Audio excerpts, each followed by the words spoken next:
അപ്പൊ നമുക്ക് ചോദ്യങ്ങൾ ഓരോന്നായി നോക്കാം. ഒന്നാമത്തെ ചോദ്യം, ഹിസ്റ്ററി ഓഫ് കേരള എന്ന പുസ്തകം രചിച്ചതാരാന്നാണ് ചോദിച്ചിട്ടുള്ളത്. പുസ്തകത്തിന്റെ പേര് ശ്രദ്ധിക്കുക. ഹിസ്റ്ററി ഓഫ് കേരള എന്ന പുസ്തകം രചിച്ചതാരാണ്? സർദാർ കെ എം പണിക്കരാണ് കേട്ടോ. Sardar K M പണിക്കരാണ്.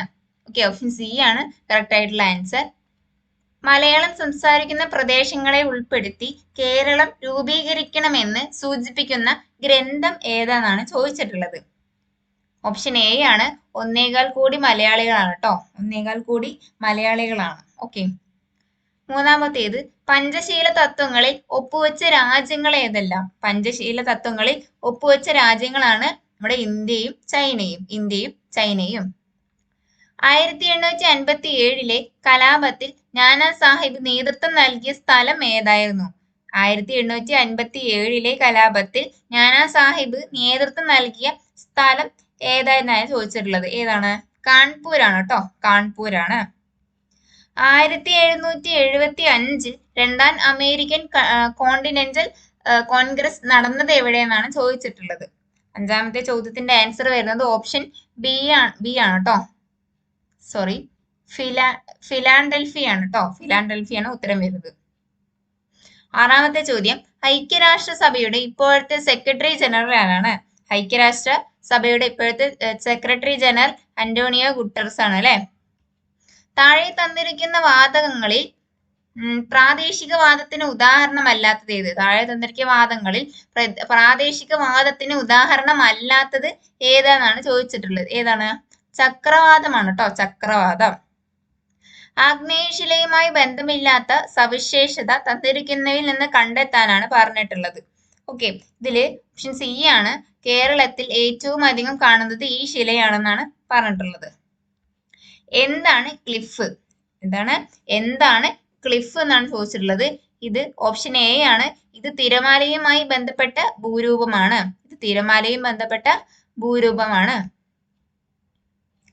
പത്താമത്തെ ചോദ്യം, താഴെ പറയുന്നവയിൽ കൂട്ടത്തിൽ ചേരാത്ത ഭൂരൂപം ഏതെന്ന് തിരിച്ചറിയാനാണ് പറഞ്ഞിട്ടുള്ളത്. ഓക്കെ, ഇതില് ടെറായി ആണ് കേട്ടോ ശരിയായ ഉത്തരം. ടെറായി ആണ്, ഓപ്ഷൻ സി ടെറായി.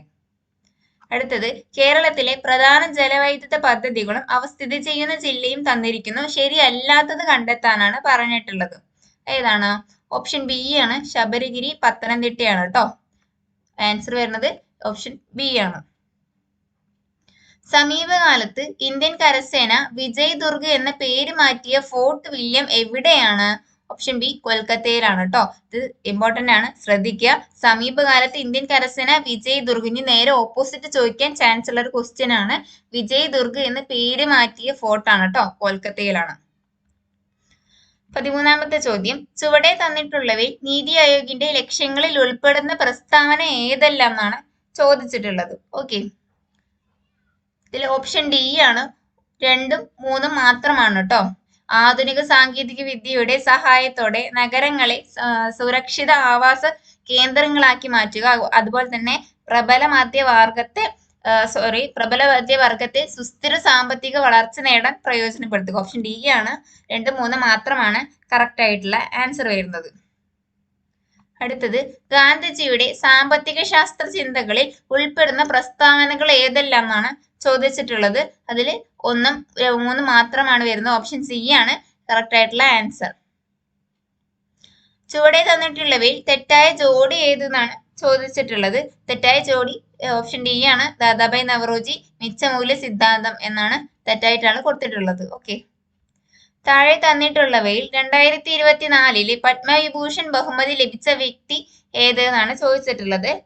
അത് പത്മ സുബ്രഹ്മണ്യമാണ് കറക്റ്റ് ആയിട്ടുള്ള ആൻസർ വരുന്നത്. ഓക്കെ, ചുവടെ തന്നിട്ടുള്ളവയിൽ ഉൽപാദക ഘടകമായ മൂലധനത്തിന്റെ സവിശേഷതകളിൽ ഉൾപ്പെടുന്ന പ്രസ്താവനകൾ ഏതെല്ലാം? ഇതില് ഓപ്ഷൻ വരുന്നത് ബി ആണ് കറക്റ്റ് ആയിട്ടുള്ള ആൻസർ വരുന്നത്. 1ഉം 2ഉം മാത്രമാണ് കേട്ടോ. ചുവടെ തന്നിട്ടുള്ളവരിൽ ഇന്ത്യയുടെ ധനകാര്യ വകുപ്പ് മന്ത്രി ആയിട്ടുള്ളവർ ആരെല്ലാം എന്നാണ് ചോദിച്ചിട്ടുള്ളത്. അതില് 3 പേരും ഉൾപ്പെടുന്നതാണ്. നിർമ്മല സീതാരാമനും, അതുപോലെ തന്നെ മൊറാർജി ദേശായി, അതുപോലെ തന്നെ ചരൺ സിംഗും. ഇതിൽ ഓപ്ഷൻ ബി ആണ് കറക്റ്റ് ആയിട്ടുള്ള ആൻസർ. 3 പേരും ആയിട്ടുള്ളതാണ്. ധനകാര്യ വകുപ്പ് മന്ത്രി ആയിട്ടുള്ളവരാണ് ഇവർ 3 പേരും. അടുത്തത് 19ാമത്തെയാണ്. ചുവടെ തന്നിട്ടുള്ളവയിൽ ശരിയായ പ്രസ്താവനകൾ ഏതെല്ലാം എന്നാണ് ചോദിച്ചിട്ടുള്ളത്. അതിലെ ഓപ്ഷൻ എ ആണ് കറക്റ്റ് ആയിട്ടുള്ള ആൻസർ. 1ഉം 2ഉം മാത്രമാണ് കേട്ടോ. 1ഉം 2ഉം മാത്രമാണ്.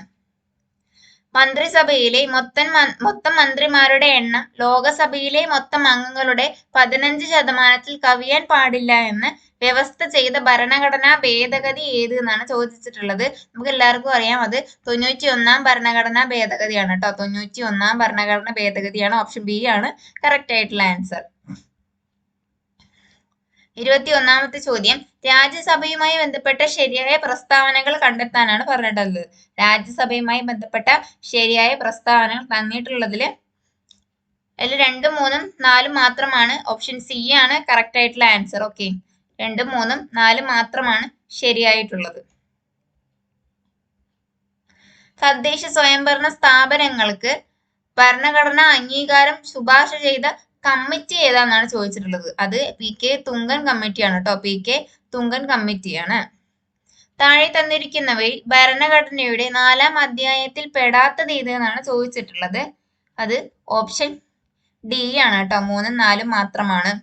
സംഘടനാ സ്വാതന്ത്ര്യം, പൊതുതൊഴിൽ, തുല്യാവസരം. ഓക്കെ.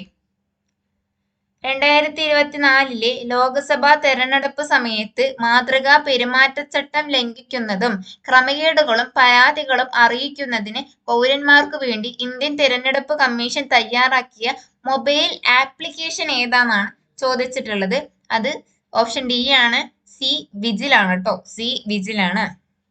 അടുത്തത് ചേരുംപടി ചേർത്തോ പരിശോധിക്കാനാണ് പറഞ്ഞിട്ടുള്ളത്. ഓക്കെ, അതില് 25ാമത്തെ ആൻസർ വരുന്നത് ഓപ്ഷൻ ബി ആണ് കേട്ടോ. 1ഉം 2ഉം എന്നിവ ശരിയാണെന്നുള്ളതാണ്. 1ഉം 2ഉം എന്നിവ ശരിയാണെന്നുള്ളതാണ്. നിലവിലെ കേന്ദ്ര പാർലമെന്ററി കാര്യ വകുപ്പ് മന്ത്രി ആരാണെന്നാണ് ചോദിച്ചിട്ടുള്ളത്. ഓപ്ഷൻ ഡി ആണ്. കിരൺ റിജിജു ആണ് കേട്ടോ. കിരൺ റിജിജു ആണ് നിലവിലെ കേന്ദ്ര പാർലമെന്ററി കാര്യ വകുപ്പ് മന്ത്രി കേട്ടോ. സംസ്ഥാന മനുഷ്യാവകാശ കമ്മീഷനുമായി ബന്ധപ്പെട്ട പ്രസ്താവനകളിൽ ശരിയായത് കണ്ടെത്താനാണ് പറഞ്ഞിട്ടുള്ളത്. ഓക്കെ, ഇതിലെ ഓപ്ഷൻ ബി ആണ്. 2ഉം 3ഉം മാത്രമാണ് ശരിയായിട്ടുള്ളത്. ചെയർപേഴ്സൺ ഉൾപ്പെടെ 3 അംഗങ്ങളാണ് കമ്മീഷനിൽ ഉള്ളത്. വിരമിച്ച ഹൈക്കോടതി ചീഫ് ജസ്റ്റിസ് അല്ലെങ്കിൽ ഹൈക്കോടതി ജഡ്ജി ആയിരിക്കും മനുഷ്യാവകാശ കമ്മീഷന്റെ അധ്യക്ഷൻ. 2ഉം 3ഉം മാത്രമാണ് ശരിയായിട്ടുള്ളത്. വിവരാവകാശ നിയമത്തിന്റെ ലക്ഷ്യങ്ങളുമായി ബന്ധപ്പെട്ട പ്രസ്താവനകളിൽ ശരിയായത് കണ്ടെത്താനാണ് പറഞ്ഞിട്ടുള്ളത്. ഇതിൽ 3എണ്ണം തന്നിട്ടുണ്ട്. അഴിമതി നിയന്ത്രിക്കുന്നതിന്, ഉദ്യോഗസ്ഥർക്കിടയിൽ ഉത്തരവാദിത്ത ബോധം ഉണ്ടാക്കുന്നതിന്, ഗവൺമെന്റിന്റെ പ്രവർത്തനങ്ങൾ സുതാര്യമാക്കുന്നതിനും എന്ന് കൊടുത്തിട്ടുണ്ട്.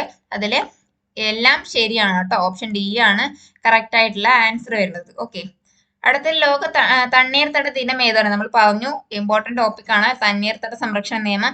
അതെന്നാ വരുന്നത്? ഓപ്ഷൻ എ ഫെബ്രുവരി 2-നാണ് അല്ലേ. ഫെബ്രുവരി 2-നാണ് ലോക തണ്ണീർത്തട ദിനം. കേരള സംസ്ഥാനത്തിലെ തൊഴിൽ വകുപ്പ് മന്ത്രി ആരാന്ന് ചോദിച്ചിട്ടുള്ളത്. കേരള സംസ്ഥാനത്തിലെ തൊഴിൽ വകുപ്പ് മന്ത്രി ആരാണ്? ഈ ശിവൻകുട്ടിയാണ് കേട്ടോ. എല്ലാവർക്കും സംശയമുള്ള ഒരു ക്വസ്റ്റ്യൻ ആയിരിക്കും. വിദ്യാഭ്യാസ മന്ത്രി അല്ലേന്നുണ്ട്, പക്ഷെ തൊഴിൽ എന്നുള്ള വകുപ്പും കൂടി ശിവൻകുട്ടിക്കുണ്ട്. ഓക്കെ, കേരളത്തിൽ ആകെയുള്ള രാജ്യസഭാ സീറ്റുകൾ എത്രയാണ്? കേരളത്തിലെ ആകെയുള്ള രാജ്യസഭാ സീറ്റുകളാണ് 9 കേട്ടോ. 9. കേരള സംസ്ഥാനത്തിന്റെ ഗവർണർ ആരാണ്? നമ്മള് റീസെന്റ് ആയിട്ടുള്ള കറണ്ട് അഫെയർ ആയിരുന്നു. രാജേന്ദ്ര വിശ്വനാഥ് അർലേക്കർ ആണ് കേട്ടോ. രാജേന്ദ്ര വിശ്വനാഥ് അർലേക്കർ ആണ് കേരള സംസ്ഥാനത്തിന്റെ ഇപ്പോഴത്തെ ഗവർണർ. 2024 എഴുത്തച്ഛൻ പുരസ്കാരം നേടിയതാരാണ്? 2024 എഴുത്തച്ഛൻ പുരസ്കാരം നേടിയത് NS മാധവനാണ്. NS മാധവൻ. പല്ലിന്റെ ആന്തരഘടന ചുവടെ തന്നിരിക്കുന്നു. ഇവയിൽ ശരിയായ ജോഡികൾ ഏവാന്നാണ് ചോദിച്ചിട്ടുള്ളത്. ഇതില് ഓപ്ഷൻ ബി ആണ്. 3ഉം 4ഉമാണ് ശരിയായിട്ടുള്ള ജോഡികൾ. ചുവടെ കൊടുത്തിരിക്കുന്നവയിൽ ആന്റി സ്റ്റെറിലിറ്റി ജീവകം എന്നറിയപ്പെടുന്നത് ഏതെന്നാണ് ചോദിച്ചിട്ടുള്ളത്. അതില് ഓപ്ഷൻ സി ആണ്. ജീവകം ഇ ആണ് കേട്ടോ. ജീവകം ഇ ആണ് കറക്റ്റ് ആയിട്ടുള്ള ആൻസർ. സാംക്രമിക രോഗങ്ങളും അവയുടെ രോഗകാര്യങ്ങളും തന്നിരിക്കുന്നു. ശരിയായ ജോഡി കണ്ടെത്താനാണ്. അതില് ശരിയായത് സി ആണ്. 2 മാത്രമാണ് ശരിയായിട്ടുള്ള ആൻസർ വരുന്നത്. 2 മാത്രമാണ്.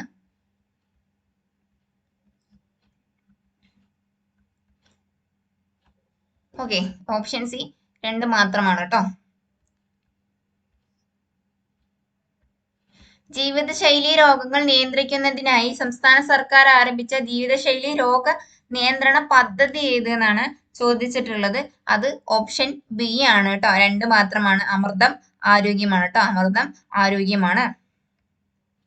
ചുവടെ കൊടുത്തിരിക്കുന്നവയിൽ ജനിതക രോഗങ്ങൾ വരുന്ന ജോഡി ഏത് എന്നാണ് ചോദിച്ചിട്ടുള്ളത്. അത് ഓപ്ഷൻ ബി ആണ്. 2 മാത്രമാണ് കേട്ടോ. 2 മാത്രമാണ്. ഹീമോഫീലിയ, സിക്കിൾ സെൽ അനീമിയ കേട്ടോ. അടുത്തത് സൂര്യപ്രകാശത്തിന്റെ ലഭ്യതയ്ക്ക് അനുസരിച്ച് സമുദ്രത്തെ 3 മേഖലകളായി തരംതിരിച്ചിട്ടുണ്ട്.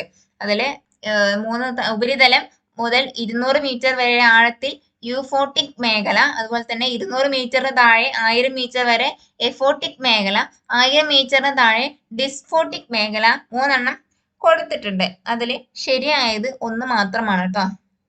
ഉപരിതലം മുതൽ 200 മീറ്റർ വരെ ആഴത്തിൽ യൂഫോട്ടിക് മേഖല മാത്രമാണ് ശരിയായിട്ടുള്ളത്. അടുത്തത് ലോക പരിസ്ഥിതി ദിനാചരണത്തിന് 2024 ആതിഥേയത്വം വഹിച്ച രാജ്യം ഏതാണെന്നാണ് ചോദിച്ചിട്ടുള്ളത്. അത് ഓപ്ഷൻ സി ആണ്. ഇതില് 1 India, 2 America, 3 Saudi Arabia, 4 Kenya എന്ന് കൊടുത്തിട്ടുണ്ട്. പക്ഷെ ഓപ്ഷൻസിൽ തിരിച്ചാണ് കൊടുത്തിട്ടുള്ളത്. കൺഫ്യൂഷൻ ആക്കാൻ ചാൻസ് ഉണ്ട്. സൗദി അറേബ്യ ആണ് കറക്റ്റ് ആയിട്ടുള്ള ആൻസർ. അത് ഓപ്ഷൻ ഡി ആണ് കറക്റ്റ് ആയിട്ട് വരുന്നത്. ഓക്കെ.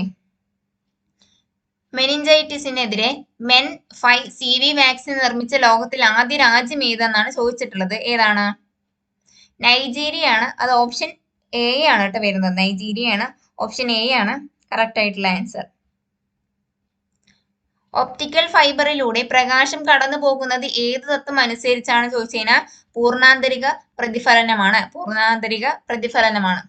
അടുത്തത് കൂട്ടത്തിൽ പെടാത്തത് ഏതെന്നാണ് ചോദിച്ചിട്ടുള്ളത്. മീറ്റർ, പ്രകാശവർഷം, സെക്കൻഡ്, ആസ്ട്രോണമിക്കൽ യൂണിറ്റ്. ഇതിൽ സെക്കൻഡ് ആണ് കേട്ടോ വരുന്നത്. കൂട്ടത്തിൽ പെടാത്തത് സെക്കൻഡ് ആണ്. ഒരു കോൺകേവ് ദർപ്പണത്തിന് മുമ്പിൽ 10 സെന്റിമീറ്റർ അകലെ പ്രകാശിക്കുന്ന വസ്തു വച്ചപ്പോൾ അതിന്റെ യഥാർത്ഥ പ്രതിബിംബം ദർപ്പണത്തിൽ നിന്ന് 40 സെന്റിമീറ്റർ അകലെ രൂപപ്പെടുന്നു. ദർപ്പണത്തിന്റെ ഫോക്കസ് ദൂരം കണക്കാക്കുക എന്നാണ് പറഞ്ഞിട്ടുള്ളത്. ഇതില് -8 സെന്റിമീറ്റർ ആണ് കേട്ടോ. ഏറ്റവും മികച്ച പൊതുഗതാഗതമുള്ള നഗരങ്ങളുടെ പട്ടികയിൽ ഇടം നേടിയ ഇന്ത്യൻ നഗരം ഏതാണെന്നാണ് ചോദിച്ചിട്ടുള്ളത്. അത് മുംബൈ ആണ്. ചാറ്റ് ജിപിടിക്ക് നിരോധനം ഏർപ്പെടുത്തിയ ആദ്യ പാശ്ചാത്യ രാജ്യം ഏത് എന്നാണ് ചോദിച്ചിട്ടുള്ളത്. അത് ഇറ്റലിയാണ് കേട്ടോ. ഇറ്റലിയാണ്. കുമ്മായം അടിച്ച ചുവരിൽ ഒരു തിളക്കം കാണപ്പെടുന്നത് എന്ത് രൂപപ്പെടുന്നത് കൊണ്ടാണെന്നാണ് ചോദിച്ചിട്ടുള്ളത്. അത് കാൽസ്യം കാർബണേറ്റ് ആണ് കേട്ടോ. കാൽസ്യം കാർബണേറ്റ് ആണ്. ഇരുമ്പ് ഫയലിങ്ങുകളിൽ നേർപ്പിച്ച ഹൈഡ്രോക്ലോറിക് ആസിഡ് ചേർക്കുമ്പോൾ എന്ത് സംഭവിക്കുന്നു? 48ാമത്തെ FeCl3H2 ഉണ്ടാകുന്നതാണ് കേട്ടോ. ഓക്കെ. ഡി സബ്ഷെല്ലിൽ ഉൾക്കൊള്ളാവുന്ന ഇലക്ട്രോണുകളുടെ പരമാവധി എണ്ണമാണ് ചോദിച്ചിട്ടുള്ളത്. അത് ഓപ്ഷൻ ഡി ആണ്. 10 ആണ് കേട്ടോ. ഡാഷ് ഉൽപാദനത്തിനുള്ള അസംസ്കൃത വസ്തുവാണ് ഇൽമനൈറ്റ് എന്നാണ് പറഞ്ഞിട്ടുള്ളത്. ഇതിൽ കറക്റ്റ് ആയിട്ടുള്ള ആൻസർ ആയിരുന്നത് ഓപ്ഷൻ ബി ആണ് കേട്ടോ. അക്വേറിയത്തിന്റെ അടിയിൽ നിന്ന് ഉയരുന്ന വായുകുമിളകളുടെ വലിപ്പം വർദ്ധിക്കുന്നത് ഏത് വാതക നിയമം അനുസരിച്ചാണ്? ഏത് വാതക നിയമം അനുസരിച്ചാണ് ചോദിച്ചിട്ടുള്ളത്. അത് ബോയിൽ നിയമമാണ് കേട്ടോ. അത് ബോയിൽ നിയമമാണ്. പത്രപ്രവർത്തനത്തിന്റെ പുരോഗതിക്ക് വേണ്ടി സ്ഥാപിച്ച കേരള പ്രസ് അക്കാദമിയുടെ ആസ്ഥാനം എവിടെയാണെന്നാണ് ചോദിച്ചിട്ടുള്ളത്. അത് കാക്കനാടാണ് കേട്ടോ. കാക്കനാടാണ്. അടുത്തത് മികച്ച സിനിമാ നടനുള്ള ദേശീയ അവാർഡ് ലഭിച്ച ആദ്യ മലയാള നടൻ ആര്? മികച്ച സിനിമാ നടനുള്ള ദേശീയ അവാർഡ് ലഭിച്ച ആദ്യ മലയാള നടനാണ് PJ ആന്റണി ആണ് കേട്ടോ. PJ ആന്റണി. ഓക്കെ. താഴെ കൊടുത്ത പ്രസ്താവനയിൽ ശരിയായത് ഏതൊക്കെയെന്നാണ്. ഇതില് മൈമൂന എന്ന കഥാപാത്രത്തെ സൃഷ്ടിച്ചത് OV വിജയനാണ്. സ്മാരകശിലകൾ എന്ന നോവലിലെ കഥാപാത്രമാണ് മൈമൂന. പൂനത്തിൽ കുഞ്ഞബ്ദുള്ള സൃഷ്ടിച്ചിട്ടുള്ള കഥാപാത്രമാണ് മൈമൂന എന്നാണ് ചോദിച്ചിട്ടുള്ളത്. 54ന്റെ ആൻസർ വരുന്നത് 1 മാത്രമാണ് ശരി. ഓക്കെ. 1 മാത്രമാണ് ശരിയായിട്ടുള്ളത്. 2023 കേന്ദ്ര സാഹിത്യ അക്കാദമി അവാർഡ് നേടിയ മലയാളത്തിന്റെ ദേശകാലങ്ങൾ എന്ന സാഹിത്യ പഠനം എഴുതിയത് ആരാന്നാണ് ചോദിച്ചിട്ടുള്ളത്. 55ാമത്തെ ആൻസർ ഓപ്ഷൻ ബി ആണ്. EV രാമകൃഷ്ണനാണ് കേട്ടോ. EV രാമകൃഷ്ണനാണ്. താഴെ കൊടുത്ത പ്രസ്താവനകളിൽ ശരിയായത് ഏതൊക്കെയെന്നാണ് ചോദിച്ചിട്ടുള്ളത്. 86ാമത്തെ ഓപ്ഷൻ ബി ആണ്. 1ഉം 2ഉം മാത്രമാണ് ശരി. ഓക്കെ. 1ഉം 2ഉം മാത്രമാണ് ശരി. ഏകദിന ക്രിക്കറ്റിൽ ഡബിൾ സെഞ്ചുറി നേടിയ ആദ്യത്തെ ഇന്ത്യൻ ബാറ്റ്സ്മാൻ ആരാണ്? ഏകദിന ക്രിക്കറ്റിൽ ഡബിൾ സെഞ്ചുറി നേടിയ ആദ്യത്തെ ഇന്ത്യൻ ബാറ്റ്സ്മാൻ ആരാന്നാണ് ചോദിച്ചിട്ടുള്ളത്. അത് സച്ചിൻ തെണ്ടുൽക്കർ ആണ് കേട്ടോ. സച്ചിൻ തെണ്ടുൽക്കർ ആണ്. ഇന്ത്യയുടെ ആദ്യത്തെ ഒളിമ്പിക്സ് ഹോക്കി ടീമിന്റെ നായകൻ ആരാണ്? ആദ്യത്തെ എന്നാണ് ചോദിച്ചിട്ടുള്ളത്. അതില് ഓപ്ഷൻ ബി ആണ് കേട്ടോ. ജയ്പാൽ സിംഗ് ആണ് കേട്ടോ. ജയ്പാൽ സിംഗ് ആണ്. അടുത്തത് പ്രൈവറ്റ് ബ്രൗസിംഗ് മോഡ് ഉപയോഗിക്കുന്നത്. പ്രൈവറ്റ് ബ്രൗസിംഗ് മോഡ് ഉപയോഗിക്കുന്നത് ഏതാണ്? ബ്രൗസിംഗ് ചരിത്രം, കുക്കികൾ എന്നിവ സംഭരിക്കാതിരിക്കാനാണ് കേട്ടോ. HTML ഒരു ചിത്രത്തെ പ്രദർശിപ്പിക്കാൻ ഉപയോഗിക്കുന്ന ടാഗ് ഏതാണെന്നാണ് ചോദിച്ചിട്ടുള്ളത്. അത് ഇതാണ് കേട്ടോ. ഓപ്ഷൻ ഡി ആണ് കറക്റ്റ് ആയിട്ടുള്ള ആൻസർ വരുന്നത്. ഇങ്ങനെയാണ് HTML ഒരു ചിത്രം പ്രദർശിപ്പിക്കാൻ ഉപയോഗിക്കുന്ന ടാഗ് ആണ് കേട്ടോ IMG എന്നുള്ളത്. ഒരു LAN ഇന്റർനെറ്റുമായി ബന്ധിപ്പിക്കാൻ ഉപയോഗിക്കുന്ന ഉപകരണം ഏതാണ്? റൗട്ടർ ആണ് കേട്ടോ. അടുത്തത് IT ആക്ട് പ്രകാരം ഇന്ത്യയിലെ സൈബർ സുരക്ഷാ സംഭവങ്ങൾ കൈകാര്യം ചെയ്യുന്നതിനുള്ള ബോഡി ഏതാണെന്നാണ് ചോദിച്ചിട്ടുള്ളത്. അത് ഓപ്ഷൻ ബി ആണ് കേട്ടോ. CERT ആണ്. Indian computer emergency response team ആണ് കേട്ടോ. CERT ഫുൾ ഫോം ആണ്. അടുത്തത് ഇൻപുട്ട് ഉപകരണമാണ്. അത് സ്കാനർ ആണ് കേട്ടോ. ഓപ്ഷൻ ഡി ആണ് കറക്റ്റ് ആയിട്ടുള്ളത്. പോക്സോ നിയമം 2012 പ്രകാരം കുട്ടിയായി നിർവചിച്ചിരിക്കുന്നത് ആരെയാണെന്നാണ് ചോദിച്ചിട്ടുള്ളത്. കുട്ടിയായിട്ടുള്ളത് ഓപ്ഷൻ ഡി 18 വയസ്സിൽ താഴെ പ്രായമുള്ളവരെയാണ് കേട്ടോ. പോക്സോ നിയമപ്രകാരമാണ്. ഒരു വർഷത്തിൽ കേന്ദ്ര ഉപഭോക്തൃ സമിതി കുറഞ്ഞത് എത്ര തവണ മീറ്റിംഗ് കൂടിയിരിക്കണം എന്നാണ് നിയമം അനുശാസിക്കണം എന്ന് ചോദിച്ചു കഴിഞ്ഞാൽ അതിന്റെ ആൻസർ വരുന്നത് ഓപ്ഷൻ എ ആണ്. ഒരു തവണയാണ് കേട്ടോ. ദേശീയ സംസ്ഥാനങ്ങളിലെ മുഖ്യ വിവരാവകാശ കമ്മീഷണർമാരുടെ കാലാവധി എത്ര എന്നാണ് ചോദിച്ചിട്ടുള്ളത്. 3 വർഷമാണ് കേട്ടോ അവരുടെ കാലാവധി. 3 വർഷമാണ്. ദേശീയ വനിതാ കമ്മീഷന്റെ ആദ്യത്തെ അധ്യക്ഷ ആരാണ്? ദേശീയ വനിതാ കമ്മീഷന്റെ ആദ്യത്തെ അധ്യക്ഷയാണ് ജയന്തി പട്നായിക്. ജയന്തി പട്നായിക്. ഗാർഹിക പീഡന നിരോധന നിയമം 2005 പ്രകാരം താഴെ പറയുന്ന പ്രസ്താവനകളിൽ ശരിയല്ലാത്തത് ഏത് എന്നാണ് ചോദിച്ചിട്ടുള്ളത്. ഓക്കെ. പ്രൊട്ടക്ഷൻ ഓഫീസർമാരും സർവീസ് പ്രൊവൈഡേഴ്സും പബ്ലിക് സർവന്റ് ആയിരിക്കും. അത് ശരിയാണ്. കേന്ദ്ര സംസ്ഥാന സർക്കാരുകൾ ഗാർഹിക പീഡന നിരോധന നിയമത്തെക്കുറിച്ച് കാലാകാലങ്ങളിൽ പൊതുമാധ്യമങ്ങൾ വഴി പരസ്യം നൽകണം. അതും ശരിയായിട്ടുള്ള പ്രസ്താവനയാണ്. ഗാർഹിക അതിക്രമത്തിന് ഇരയായവർക്ക് സൗജന്യ നിയമസഹായം ലഭ്യമാകുന്നത് ശരിയാണ്. ഗാർഹിക പീഡനത്തിന് ഇരയായവർക്ക് പങ്കാളിയായി താമസിച്ച വീട്ടിൽ താമസിക്കുവാനുള്ള അവകാശം ഉണ്ടായിരിക്കുന്നതല്ല. അതാണ് തെറ്റായിട്ടുള്ള ആൻസർ വരുന്നത്. ഓക്കെ. അപ്പൊ ഓപ്ഷൻ ഡി ആണ് നമ്മുടെ ആൻസർ വരുന്നത്. 69 ദേശീയ ന്യൂനപക്ഷ കമ്മീഷനിൽ ചെയർപേഴ്സണെ കൂടാതെ എത്ര അംഗങ്ങൾ ഉണ്ട് എന്നാണ്. അത് എത്രയാണ്? ഓപ്ഷൻ ഡി ആണ്. 6 ആണ് കേട്ടോ. സംസ്ഥാന സർക്കാരുകൾ സ്ഥാപിക്കുന്ന വാർദ്ധക്യകാല ഗൃഹങ്ങളിൽ കുറഞ്ഞത് എത്ര മുതിർന്ന പൗരന്മാർക്ക് താമസ സൗകര്യം നൽകേണ്ടതാണ് എന്ന് ചോദിച്ചു കഴിഞ്ഞാൽ അത് 150 ആണ് കേട്ടോ. ഓപ്ഷൻ സി ആണ് കറക്റ്റ് ആയിട്ടുള്ള ആൻസർ. ഇനി ഇവിടുന്ന് അങ്ങോട്ട് മാത്സ് ചോദ്യങ്ങളാണ്. ഞാൻ ഓരോന്നിന്റെ ആൻസർ പറഞ്ഞു പോവാം. 71ാമത്തെ ഓപ്ഷൻ ഡി ആണ് കറക്റ്റ് ആയിട്ടുള്ള ആൻസർ. 72 ഓപ്ഷൻ ബി ആണ്. 73 ഓപ്ഷൻ ഡി ആണ്. 74 ഓപ്ഷൻ സി ആണ് കറക്റ്റ് ആയിട്ടുള്ള ആൻസർ. ഓപ്ഷൻ സി ആണ്. 75 ഓപ്ഷൻ എ ആണ്. 76 ഓപ്ഷൻ സി ആണ്. 23 ആണ് കറക്റ്റ് ആയിട്ടുള്ള answer. 77 option A. 10 78 option C ആണ്. 79 ഓപ്ഷൻ ബി ആണ് കറക്റ്റ് ആയിട്ടുള്ള ആൻസർ. 80 ഓപ്ഷൻ എ ആണ് കേട്ടോ. ഓപ്ഷൻ എ ആണ്. ഇനി അവിടുന്ന് ഇംഗ്ലീഷ് ആണ്. 81 ഓപ്ഷൻ ഡി ആണ് കറക്റ്റ് ആയിട്ടുള്ള ആൻസർ. 82 ഓപ്ഷൻ ബി ആണ് കേട്ടോ. 83 ഓപ്ഷൻ ഡി ആണ്. 84 ഓപ്ഷൻ സി ആണ്. 85 option A. 86 option B. 87 option D. 88 option D. 89 option C. 90 option C.